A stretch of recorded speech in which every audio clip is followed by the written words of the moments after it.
Oi, tudo bem? Eu sou o Rafa de Bugalho, este é o Vlog do Escritor. Eu queria te fazer uma pergunta hoje, quero que você pense sobre a sua existência e olhe ao seu redor, na sua casa, os objetos que você tem, as roupas que você tem, e o que você consome, o que você compra no mercado, seus hábitos de consumo. Eu quero que você me diga se você se sente um escravo das corporações. Para responder isso, eu vou utilizar como referência dois documentários que eu assisti recentemente e mais uma série que passou na Suécia. O primeiro documentário é o The Corporation, que é de 2003, é de documentaristas canadenses. O segundo documentário é o 13th, que é uma série de Netflix que foi ao ar recentemente, que é sobre a 13ª emenda da Constituição Americana, relacionada à libertação dos escravos. E o reality show, essa série sueca, se chama Sweatshop, Deadly Fashion, no qual alguns jovens suecos, né, meninos e meninas, vão para o Camboja para ver como funcionam as fábricas de roupas lá. São as fábricas nas quais as pessoas trabalham longuíssimas horas e ganham uma miséria para produzir uma roupa que vai ser vendida na Europa por 100, 200 euros, né?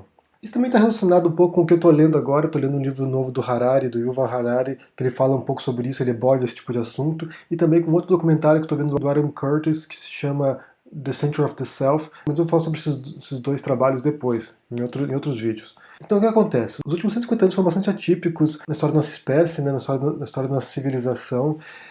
Muita coisa se transformou por causa da Revolução Industrial. Antigamente nós éramos uma sociedade agrícola, principalmente, né? Uma boa parte das pessoas viviam no campo, viviam em comunidades agrícolas, e com a Revolução Industrial, com o surgimento das fábricas, com a necessidade de uma grande mão de obra para produzir os bens manufaturados, essa população teve que se mudar para cidades, né? O êxodo rural, que se chama, foram para cidades, e também houve uma redefinição do nosso papel também social. A gente passou de ser cidadãos ou o que fosse para nos tornarmos consumidores. Isso acentuou muito no século XX, ao ponto que hoje em dia nós somos mais consumidores do que outra coisa. Nesse período aí no século XVIII, século XIX, surgiram as corporações, que na verdade tinham uma proposta muito definida, elas tinham um objetivo muito específico, elas eram fundadas para construir uma ponte, ou para construir uma fábrica, ou para fazer algum tipo de trabalho, e depois, concluído esse trabalho, elas eram dissolvidas e terminavam. Não havia essa noção de pessoa jurídica como existe hoje. Então, nos Estados Unidos, eles fizeram a 13ª emenda, que foi para abolir a escravidão, né, para que nenhuma pessoa poderia ser escrava, e posteriormente teve uma outra emenda, que foi a 14ª, na qual ela diz que nenhuma pessoa poderia ser privada da vida, da liberdade ou da propriedade sem um julgamento. Essa emenda, a 14ª, ela era um prosseguimento da 13ª emenda, que era para libertar os escravos, ela tem a ver com a escravidão, isso aqui. Só que o que aconteceu foi que as corporações utilizaram essa 14ª emenda para poder defender seus direitos de pessoa jurídica. Então foi quando surge essa figura da corporação como uma grande empresa impessoal, mas que tem direitos e tem deveres como qualquer outra pessoa. A princípio, essas corporações elas tinham bastante restrições legais, né? O governo regulamentava essas empresas, mas com o passar do tempo elas foram se livrando desse jugo do governo e foram crescendo demais e se tornando super poderosas. Então no século XX a gente vê o crescimento exacerbado dessas empresas, surgindo as multinacionais, né, empresas que estão no mundo inteiro e que transcendem fronteiras geográficas e são muito mais poderosas do que certos governos também. Então, se a gente parar para pensar no poder que elas têm na nossa vida cotidiana, nesse documentário do Corporation ele mostra alguns fatores que fizeram que elas se tornaram tão predominantes, e também ele faz uma análise de qual é o comportamento delas, se elas fossem pessoas de fato, como elas seriam. E eles analisam, de acordo com um perfil psicológico, né, um perfil psiquiátrico, e chegam à conclusão que umas corporações, se elas fossem pessoas, seriam psicopatas, porque elas causam danos aos outros, elas causam dano ao meio ambiente, elas não se importam com os outros. Se por acaso tem uma crise, ela manda embora uma galera, porque tem que cortar custos, essas coisas. E o único compromisso da corporação é com os acionistas, ela não tem nenhum compromisso com nenhuma outra instância, ela não tem que se preocupar com o governo, ela não tem que se preocupar com o bem-estar geral da população, ela não tem que se preocupar com as pessoas normais, ela não tem que se preocupar com os funcionários também, ela só deve se preocupar com os acionistas e em gerar o maior lucro possível. As corporações seriam a hipérbole do capitalismo, elas são a maior expressão do capitalismo atualmente, e em grande medida, boa parte do problema global que a gente está passando hoje, com o aquecimento global, com as crises econômicas, com a grande desigualdade social que existe, se deve ao surgimento e ao crescimento dessas corporações. Porque qual é a estratégia delas? A primeira estratégia é de que elas vão procurar a mão de obra mais barata possível para poder gerar o lucro. Então, por exemplo, se você vende um iPhone aqui por 600 euros, 700 euros, isso aqui tem que custar o mínimo possível. O preço de custo disso aqui tem que ser o mínimo possível. Eles vão lá e montam uma fábrica na Indonésia, na Tailândia, nas Filipinas, onde for, para poder contratar mão de obra muito barata, para que chegue em nossas mãos com um preço altíssimo. Esse é o que eles mostram no reality show que eu falei, os sweatshop, que sweatshops são essas fábricas nos países subdesenvolvidos, onde eles geram esse tipo de trabalho. Então vamos supor, uma camiseta que numa loja de marca custa $150, o preço de manufatura dela é 3, 5 centavos. A segunda estratégia das corporações para poder gerar lucro é também de calcular se vale mais a pena tomar medidas preventivas para não prejudicar o meio ambiente, por exemplo, ou se vale mais a pena levar uma multa por isso. Por exemplo, evitar de jogar detritos no mar, ou nos rios, ou em algum aterro, tiver um custo muito mais alto, às vezes compensa pagar lá 1, 2 milhões de multa do que ter que redefinir todos os seus procedimentos para se desfazer dos lixos. Como a única meta é o lucro, como a única meta é gerar lucro para os acionistas, não importa o meio ambiente, não importa as comunidades que vivem nessas regiões, não importa se está destruindo a camada de ozônio, não importa se a longo prazo vai destruir o planeta, não importa. O que importa é o maior lucro possível, o mais rápido possível. A segunda coisa que no documentário eles falam é sobre o poder do marketing, o poder da divulgação midiática para influenciar as pessoas a consumirem.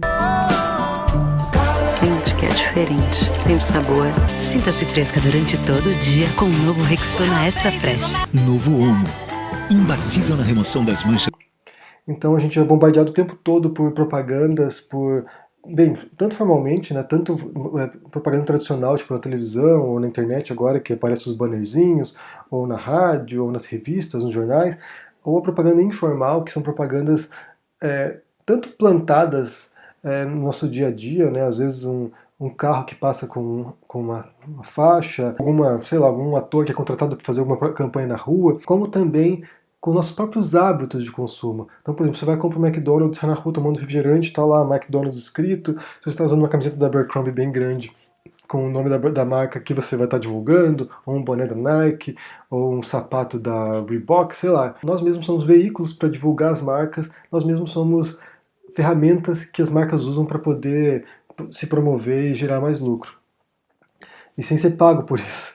A gente está pagando para divulgar as marcas, né? E a terceira coisa que ele apresenta nesse documentário também é como a gente pode mudar isso.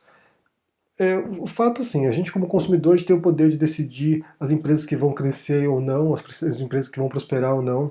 E é por isso que hoje em dia tem uma grande tendência de, em alguns países, em algumas cidades, de valorizar o comércio local, de valorizar os pequenos comerciantes, as pequenas empresas, ou as empresas que se propõem como sustentáveis, as empresas que propõem ajudar a comunidade. O que está ocorrendo nas próprias corporações também é de redefinir sua filosofia e tentar se mostrar como sustentáveis, como se importando com essas coisas. Sendo na verdade elas não se importam, elas só fazem isso para poder parecer bem para a comunidade, para continuar gerando lucro, mas sem essa pressão, sem essa crítica da população e dos governos. E já relacionando a outro documentário que eu falei, que é o 13th, que é a 13ª emenda, né, sobre a 13ª emenda nos Estados Unidos, sobre a abolição dos escravos, é interessante comparar, né, porque o documentário canadense é de 2003 e esse documentário é de hoje, né, foi lançado no mês passado, e ele mostra como as prisões dos Estados Unidos se tornaram uma nova variante do trabalho escravo, né? Que a pessoa vai presa, dentro da prisão ela trabalha para gerar produtos para certas empresas,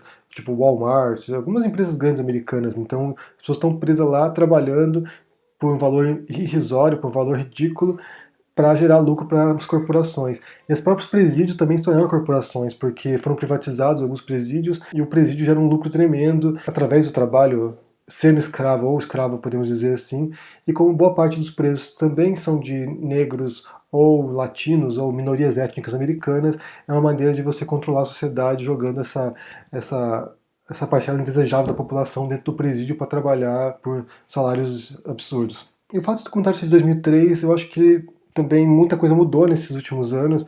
Em 2003 a internet não era tão onipresente como ela é hoje, E a gente vê que a própria internet é um grande reduto de corporações e está se vendendo através das corporações, né? Por exemplo, o Facebook, o Google, são todas corporações gigantescas, são as mais poderosas do mundo hoje. E a gente, dentro desses sites, dentro da internet, a gente é uma grande massa de consumidores que está levando adiante a bandeira dessas corporações e nos vendendo, né? A gente vende nossas informações de consumo, a gente vende nossas informações de preferências. Então toda vez que a gente comenta no Facebook, toda vez que a gente compra alguma coisa pela internet, pela Amazon, por exemplo, que é outra corporação imensa, então a gente está vendendo nossos dados e vendendo nossos hábitos. O que eu percebo é que cada vez mais a gente vai radicalizar essa nossa fusão com as corporações, né? A gente entrega voluntariamente a nossa vida para elas.